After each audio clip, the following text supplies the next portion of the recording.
Hello, students, and welcome back to our reading group during our first week of school. Now, last time you were here, it was your first time coming to see me now that you're big second graders, and we made name tags, and we talked a little bit about our names. I shared with you that I had just changed my name last year because I had gotten married. And I decided to change my name to show that I had started up and joined sort of a new family with my husband. And we had talked about a little bit about your names, but today we're going to think even more about our names. And we're going to read a story about a little girl named Alma who did not like her name at first. And eventually, when she learned a lot more about her name, she learned to like it. And so we're going to find out a lot about Alma today when we're reading this story. And because it's still... So this story is called Alma and How She Got Her Name. And it's by Juana Martinez Neal. Now, Alma's full name is, in the story, Alma Sofia Esperanza Jose Pura Candelaria, which she thinks is way too long.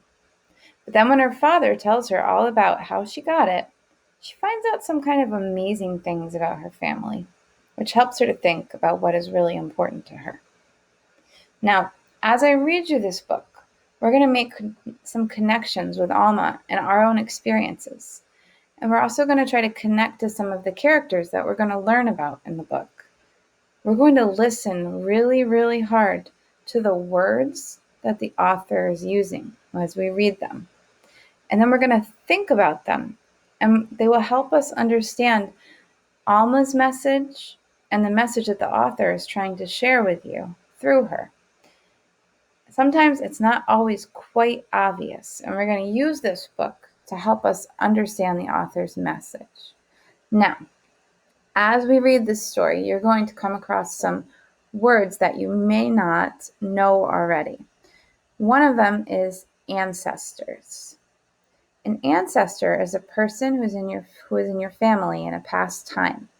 Your ancestors are the people who you descended from. For example, your great-great-great-grandfather is one of your ancestors. You're going to learn about one of Alma's ancestors who loved the smell of jasmine flowers. And I had never seen a jasmine flower when I read this book, so I looked it up. And they're beautiful and they're white. And here's a picture of one that I wanted to show you. I'm going to hold it up for you. They're known for their wonderful smell. In Peru, where Alma's family is from, they symbolize love and beauty. I also have a little bottle of jasmine flower oil that I brought in for you. And I'm going to just pass this around right now. I'll hold it and you can sniff it so that you can smell the jasmine flower while we're reading this book. And you might connect in that way. We're also going to learn a little bit through Alma's father about her ancestors who lived in Peru. Peru is a country in South America. And we should kind of know this because you might notice while we're looking at the book that there are things in the house that say Peru on them. And Peru is a very, very old country. It has all kinds of ancient ruins from the Inca Indians. Some of the oldest civilizations were founded in Peru. And even since then, all kinds of people from all over the world had lived in Peru and called it home throughout history. So it has a very unique and special culture. And it's also a beautiful country that's made up of all kinds of landscapes, including mountains, beaches, deserts, and rainforests. Although Alma's family does not live there anymore, her father thinks it's very important for her to learn about the country of her ancestors. And I want you to think about that and why it might be important for us to read this story. Now, As we're reading this story, we are going to also come across a word that you may not be too familiar with, and that word is plaza. And here's a picture of a plaza. This is a plaza in Peru. It's a traditional plaza. It's a place where people meet to talk to each other, to visit with each other, and they also set up marketplaces. I imagine that they're something a little bit like if you go to a farmer's market or a festival in the park, but they're there all the time. And we're going to come back to a plaza, but I wanted you to see what it looks like in Peru. That's a new word. You may have heard it before if you've noticed Price Chopper plazas or other places like that, but that's our modern interpretation. They're actually a very old-fashioned kind of center of town place. We're also going to make predictions. Right now, I'm going to predict that Alma, I know that she does not like her name, and she thinks it's too long, but I am wondering that if by the end of the story, she might like it. My prediction is that I think she will. And I'm going to tell you why. It's because she's smiling a little on the front cover of the book. She's looking up, and her name's above her. And she has a little bit of a smile on her face. And I know in the beginning of the book, she's not going to like her name. But I have a feeling that by the end of it, she might. So that's my prediction for this book. Does anyone notice anything else about the front cover when you look at it? Yes, I also noticed that little cute bird looking down at Alma. I'm curious about that bird too. Let's see if we can see him in the text later. And yes, that's right. I also noticed that she was holding some kind of writing utensil, a pencil to me. I think it looks like a pencil. So I wonder if Alma likes to write or draw. That was a great inference. Yes, I also noticed that she has on stripes. That's a good one. But you know what? I didn't see that little bracelet that Alma has right here. Good noticing. I wonder what that bracelet means, and I wonder if we are going to find out. I sure hope so. Okay. So let's get started. Alma and How She Got Her Name by Juana Martinez Neal.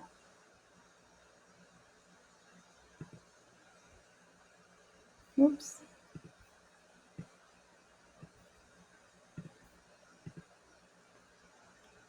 And you're right, there's that little bird again. But remember, we're going to try not to call out during the story. We will take turns, and I'll let you know when it's time that we're going to talk.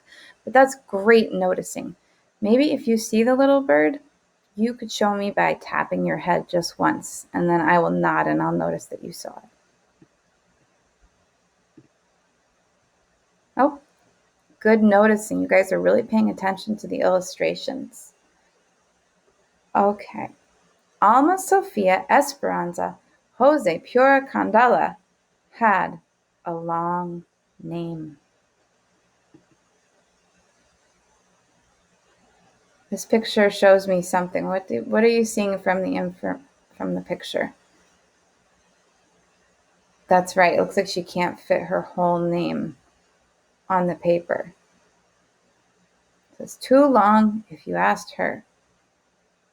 So it looks like it doesn't quite fit on the paper, huh? My name is so long, Daddy, it never fits, Alma said. Come here, he said. Let me tell you the story of your name. Then you decide if it fits. Now, I want you guys to stop and think here for a minute. When Alma says that her name doesn't fit, we noticed from the illustration that she is probably talking about it not fitting on her piece of paper, right? And then her father replied that she could decide if it fits after she hears a story about it. It doesn't seem to make sense to me that her name would fit better on paper after listening to a story. Do you think that maybe they are using the word fit in a different way? I'm going to read it again, and then I'm going to call on someone to tell me what you think her father might have meant. My name is so long, Daddy, it never fits, Alma said. Come here, he said. Let me tell you the story of your name. Then you decide if it fits. Does anyone have an idea of if they're using that word in the same way?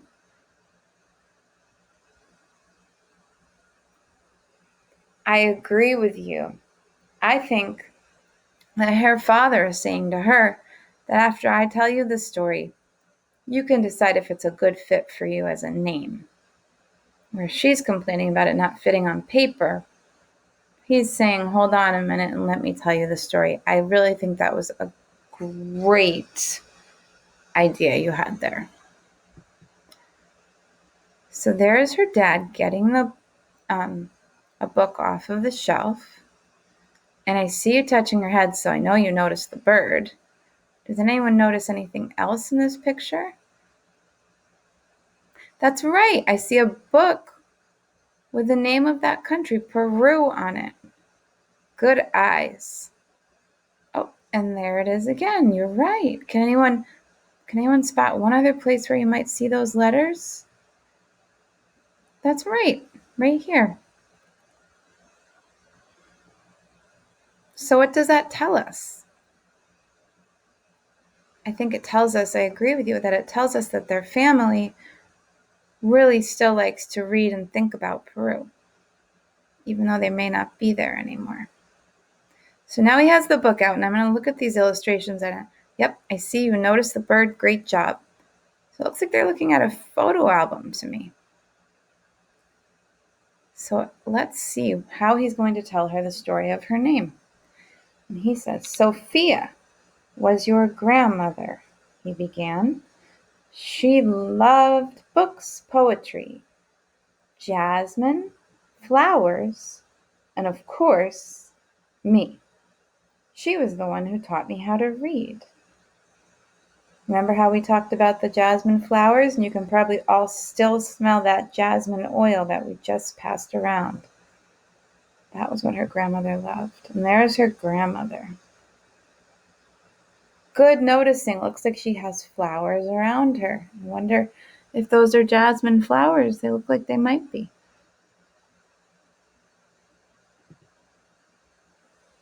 I love books and flowers. And you too, Daddy. I am Sophia. So I want you guys to think here just for a minute.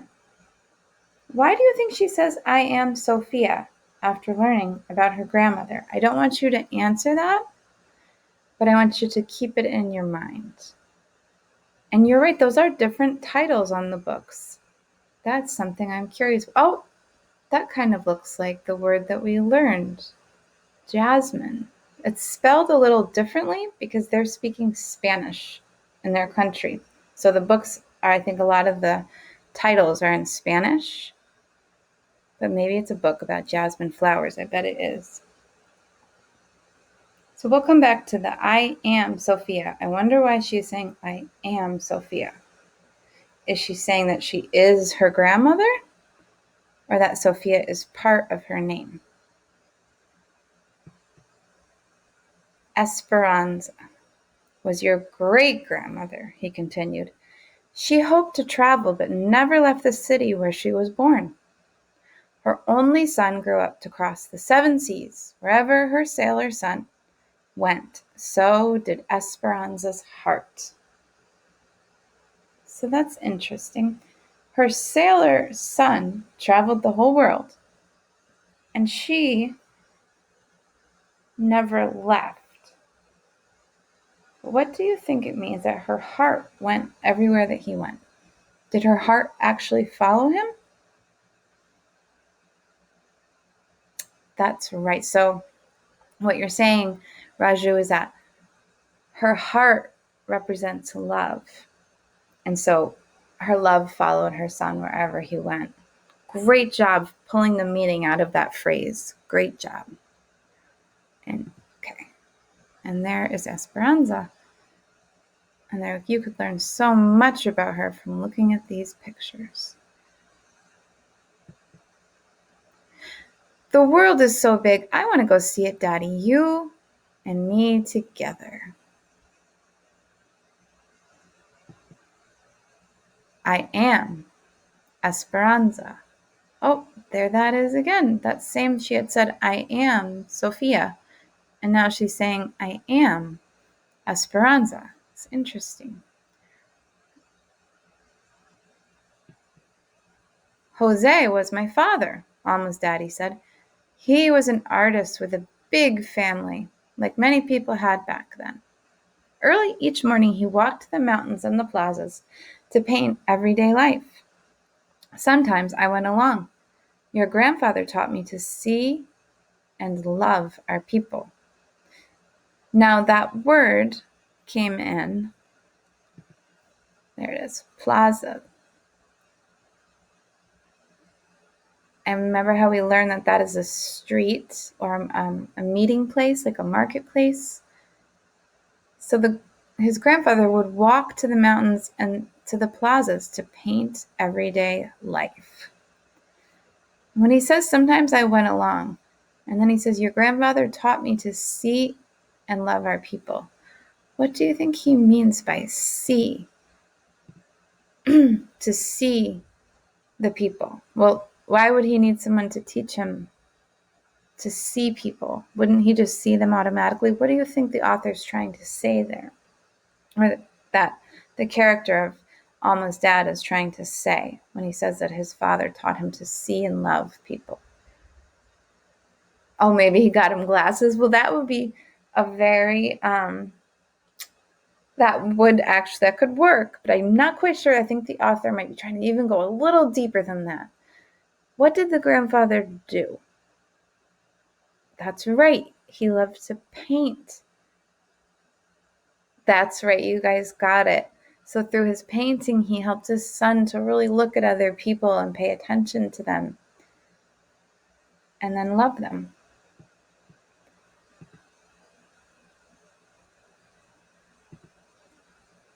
I wake up early every day and I draw a lot too. This morning, I drew a kitty cat for you, Daddy. I am Jose. And there she said that again. And is she saying that she is her grandfather? I just want you to think about that, how she keeps saying that. It's something that's being repeated. It's a phrase that's being repeated. So the author's trying to send us a message with this. We're going to keep that in our heads. Pura was your great aunt. She believed that the spirits of our ancestors are always with us, watching over us. When you were born, she tied a, oh my goodness, red string around your wrist, a charm to keep you safe. And you guys noticed that red string. And the bird.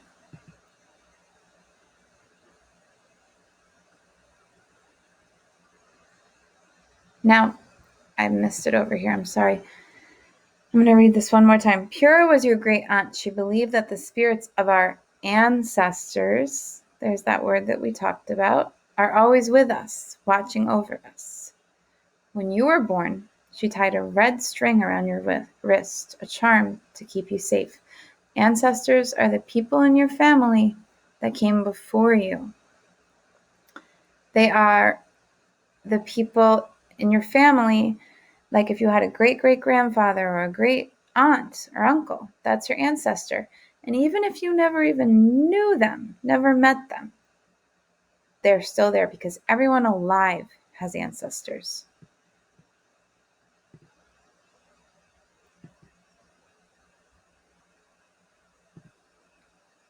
Hello, Pura. It's me, Alma.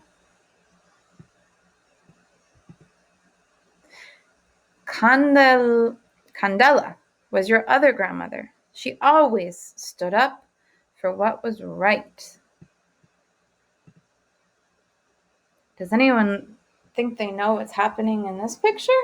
We've been seeing a lot of it in our country. That's right. They're protesting. They're protesting. And the words on these signs look like they are Spanish. But I think they were protesting for what they believe is right. And peaceful protesting is something that is important to help society and help people to peacefully get the things that they believe are right. And her grandmother was a protester. I am Candela. And she has like a protesting sign when she says that.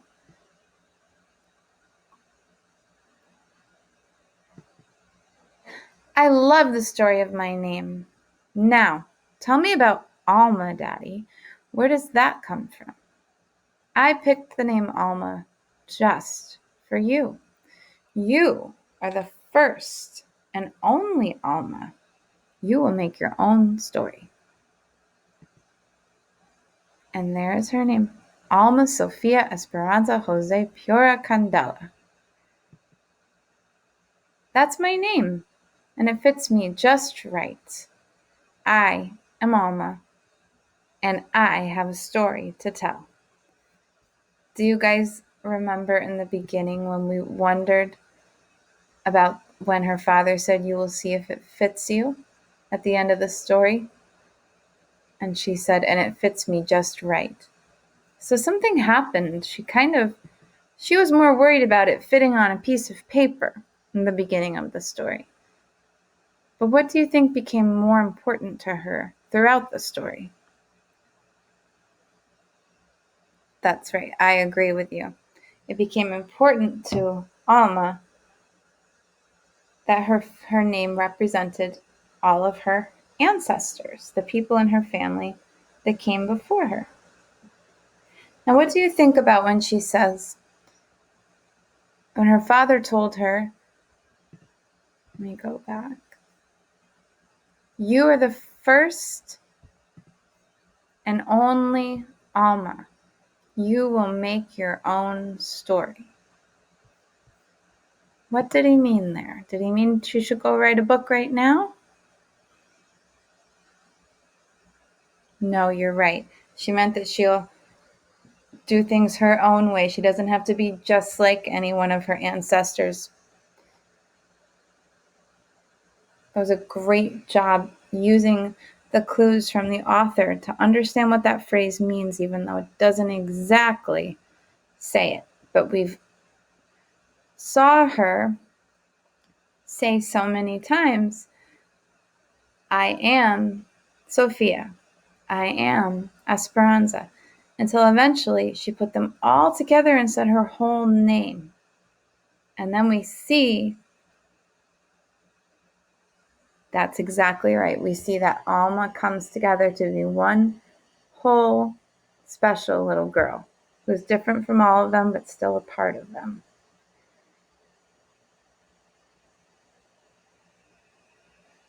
Now, I'm going to finish.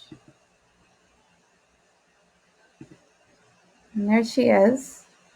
And she has a book with her now with her pencil, and it says Mi Historia, which is Spanish for my history. And this is a note from the author, Juana. She says, "My name is Juana Carlota Martinez Pizarro. My father named me Juana after his mother, Juana Francisca. My mother chose the name Carla to honor the memory of her uncle Carlos. My father was a man of decision, so when it was time to register my birth, he changed Carla to Carlota on the birth certificate. He was convinced that Juana Carlota was the mighty name that he wanted for his daughter. Thanks to that change, I got stuck with what I thought was the most old-fashioned, harsh, ugly, and way too Spanish name in all of Lima, Peru, where I grew up. Little did I know that later on, after I moved to the United States, it would feel unique and remind me every day of where I come from. What is the story of your name? What story would you like to tell?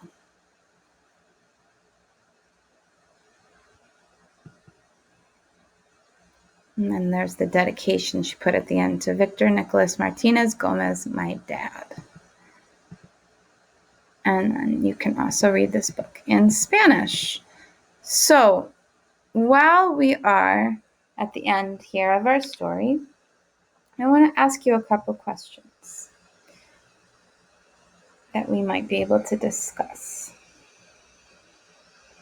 Now, one of them is that Alma did indeed have a very long, meaningful name, which is traditional in the culture that she came from, that her family came from in Peru in South America.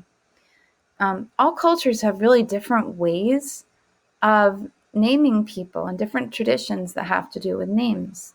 So like I said, in the United States, it's common, and many other places too, for people to change their names when they get married or join into a new family.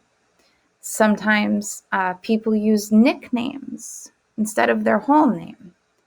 And sometimes people just change their name legally because they choose to. You're allowed to. So my question for you guys is, do you think a name is just another word? Or do you think it's important? Is it something more? I want you to think about Alma. Think about some of the naming traditions that we talked about. Think about your own life. Think about your own experiences and your own family and your name.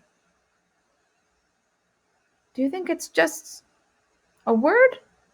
Or do you think it's something more? And there's no right or wrong answer. This is an open question. I just want you to connect to the story and share your experiences. So I'm going to give you just a second to think about that.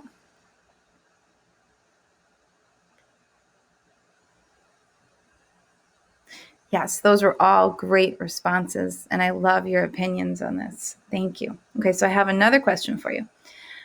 Alma's father had a special way of remembering each one of her ancestors. He pointed out the things that were most known or remembered for. I want you to think about your own talents, interests, and accomplishments in life. That's things that you've done, things you've maybe you've won an award. Or Chinlin, I know that you wrote a story with your sister this summer. I want you to think that would be an accomplishment. Things that are special about you. I want you to think of at least one thing that you would hope someday to be known for. You can raise your hands. We'll go one by one. Those were all great ideas, guys. And I think you're all very, very special. You have lots to share. Throughout the story, Juana Martinez Neal, the author, often used language that we really had to stop and think about to understand, right? It was a little tricky. We had to talk about it. So why do you think that she chose to write in that way instead of just saying her message plainly so we could just plainly understand it?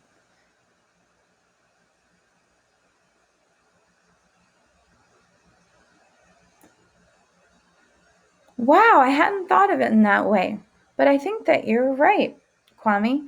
I think that if she had just said it plainly, the story wouldn't have been as interesting, would it have? She really used the words to help sort of paint pictures in our minds and make us think, almost like a poem. It was a great job. Now, guys, we're just about to wrap up, but I have one last question, and that has to do with one of those new words that we learned, and this one's ancestor. So, I was not named after an ancestor in my family, and that's totally okay with me. I have a nephew who was adopted, and so he actually does not know any of his relatives that came from his birth parents' family tree. So he won't know much about his ancestors, but he'll know a lot about the family that he actually lives with and his mom and dad who take care of him. He'll know about those ancestors. And like I said, whether you know them or not, we all have ancestors. as you go back in history. But I wasn't named after any of mine. Now, and that's okay, but I'm curious if any of you are named after one of your ancestors. And if you are, I would love to hear about it. None of you know? And that's totally fine. I'm going to give you a little homework for the weekend, just fun homework. I want you to sometime over this weekend talk to a family member to find out some details about how and why you were given your name. Maybe it was through an ancestor. Maybe you're named after an ancestor, or maybe you really don't, your parents aren't sure. Maybe you weren't yet living with them when you got your name. And that's okay too, because then you could talk to them about a nickname that you have and how you might have gotten that. I want you to go home and have some conversations about your name. And I want you to come back and we're going to talk to each other next week and share some of our special stories. And if you find anything out about how you got your name, I would love to hear that. And I hope you guys had a good time hearing this story today. You did such a great job listening. Your ideas were wonderful. And you made great connections from yourself to the text that we were reading. You also listened to the words and looked at the illustrations and figured out the meaning of what the author was saying when it wasn't always easy. You learned some new vocabulary, and we also got to learn a little bit about Peru and a different culture. So I had a great class with you guys. Thank you for being great listeners, and I will see you next week.